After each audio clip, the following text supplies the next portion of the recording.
The Manila Massacre started on February 3rd and ended March 3rd of 1945. The nightmare lasted about 28 days for the Filipino people. The American forces were making their way through Manila when they witnessed the catastrophe the Japanese left behind. Beforehand, the puppet president of the Philippines appointed by the Japanese imperial government, President Laurel, asked the general in charge of the army, Tomoyuki Yamashita, to leave Manila an open city. This meant the Japanese would leave the city without any bloodshed. Yamashita agreed, however, Rear Admiral Sanchi Iwabuchi did not want to retreat. Both Yamashita and Iwabuchi did eventually leave.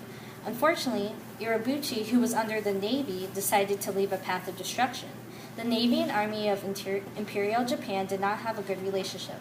They despised one another, and so Iwabuchi denied Yamashita even though Yamashita was a higher-ranking officer.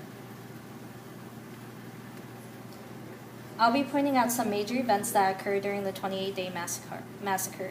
It started with the day-packed lumberyard, where 115 unarmed civilians were bayoneted and shot. The Americans did not come until February 7th, and by that time, if there were survivors, it was less likely they would survive any longer. Next, a catastrophe of the 28-day nightmare was Lake Concordia College. It was where 2,000 refugees were killed. These refugees were defenseless, and they were guaranteed immunity if the Japanese agreed to leave Manila an open city. But unfortunately, they did not. Moving on to February 9th. St. Paul College Chapel, 250 unarmed civilians died in the chapel, 600 civilians died in the entire school. Vincentian Central House, 6 priests and an unknown number of Chinese. So it didn't matter what kind of ethnicity you were. If you were not Japanese, you were killed. And then the Garage in Paco District, 250 unarmed civilians. This was a bit different because these civilians were not bayoneted or shot. They were trapped in a garage. The garage was locked, and it was set fire. This, to the Japanese, was easier to dispose of bodies than it would be to shoot or bayonet victims, civilians. Moving on to February 10th. The Filipino Red Cross was where 65 civilians, including doctors and nurses, and some German Jews died.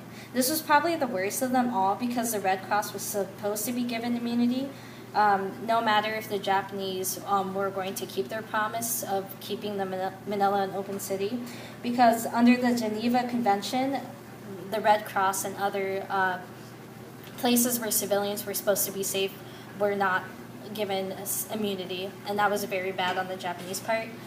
The German club, 100 unarmed civilians were shot. Most of them were German, and that was the ally of the Japanese, which was really bad as well. And 5 priests, the Malete martyrs, died. This one, however, he died in 1993. Moving on to February 12, 1945, the De La Salle College, 41 civilians and 16 Christian brothers died. Most colleges were targeted in just large buildings, so they can just set fire to it. The impact it had on humanity, about 100,000 died. The war trials in Manila believed that Yamashita and his chief of staff, Arika Moto, for causing the massacre, and they were executed a year prior. Iwabuchi, however, died during the battle. And that's what I'm excited.